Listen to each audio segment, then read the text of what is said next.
The shared struggle for Syrian freedom. Vertical line Al Jazeera America. Global header. Background image URL/content/jam/jcr:/content/header/images top.adapt.960.high.1,332,428,170 JPG at media minimum width 768 px and max width 959 px. Global header. Background image URL/content/jam/header/imageable.adapt.960.high.1,332,428,170 JPG at media max width 767 px. Global header. Background image URL/content/jam/mobile.adapt.753.medium.1,332,428,170 JPG. Display mobile navigation. Display mobile search bar. News, video, shows, schedule, more shows, sections. U.S. International economy, technology, science, environment, health, education, culture, sports. Trending. Syria's war, weather, health, technology. Search form. The shared struggle for Syrian freedom. By Adam Al-Hanano. September 11, 2013, 1:30 p.m. Commentary. A Syrian American argues that the U.S. should take sides against the Assad regime. Topics. International. Syria's war. Syria. Viewed comments. Syrians mourn over coffins, covered in Syrian flags, of victims of twin bombings in Damascus in May 2012. Look AIB/AFP/Getty Images. Editor's note: the author has decided to write under a pen name, to protect associates in Syria from possible reprisals. To Americans following the news on Syria: this is not how we Syrians wanted to introduce ourselves to you.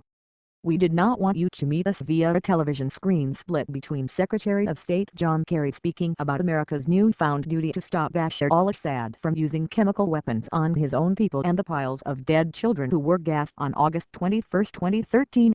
We did not want you to feel the need possibly to embrace a proposal from Russian President Vladimir Putin, a dubious plan to recover Syria's chemical weapons from an active war zone without a strong enforcement mechanism to ensure compliance, to find a political settlement that would avoid an unpopular military strike. We would have rather you met us 30 months ago, when this turmoil began, on March 15, 2011.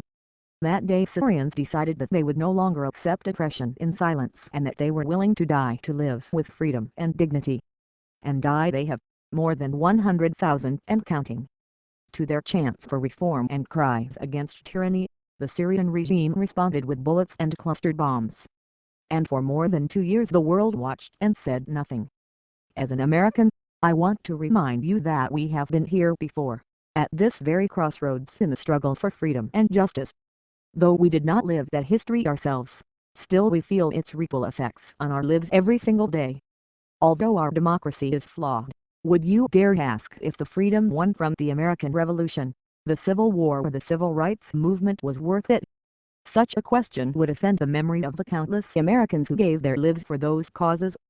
As a Syrian, I want to tell you that we have been here before. Syria has thousands of years of history, with its share of violent wars as well as the flowering of religions, cultures and ethnicities.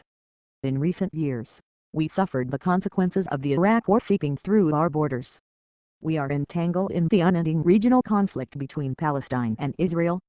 But in the last 2 years, we have also witnessed the citizens of neighboring Arab countries rise up against their tyrannical governments.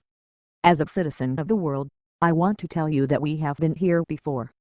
We have witnessed chemical weapons attacks, ethnic cleansing, torture and genocide. We also have watched peoples overcome unimaginable losses and survive mass violence and destruction. You may be able to live with your inaction, but will you be able to forget what you have seen? What is happening in Syria is not new. It is one of humanity's oldest stories, the people fighting to free itself from a brutal regime that is willing to massacre foes and innocents alike to stay in power. For the past 2.5 years, Syrians have asked the international community for support. No answers have come save excuses. The opposition is too fragmented.